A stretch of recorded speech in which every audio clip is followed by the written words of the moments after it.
Good morning po mga kababayan, mga idol. At tayo po makakain dito sa tindahan ni Tita. Dito po sa May Digatarlac. Ayan, kumain po kayo. Masasarap po ulam dito. Maraming klaseng ulam. Ayan. Ano po rito mga klaseng mga ulam dito. Kumain po kayo. Halina po kayo rito. Ayan, nakapulot pa po ako ng piso. Sayang din, oh. Hindi po kayo. Ayan, maraming ulam po si Tita rito. Ayan, kumain po kayo ng kumain kay Tita. Ayan po mga idol. Marami po sa tindang ulam dito. Kumain po kayo. Pumunta na po kayo rito. Ayun, tayo po makakain dito kay tindahan ni Tita. Ayan.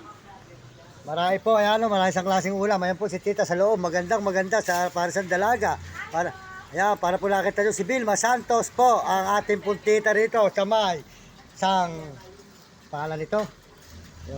General Santos. Ayan, kumain po kayo sa kanyang tindahan. Ayan po. Mabait po siya, di ka Tarlac po rin.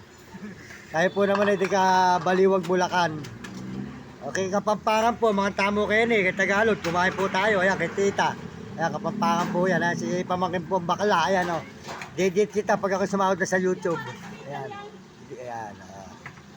Ayan po, kumain kayo kay Tita rito. Ayan, masarap po ulam. Ayan.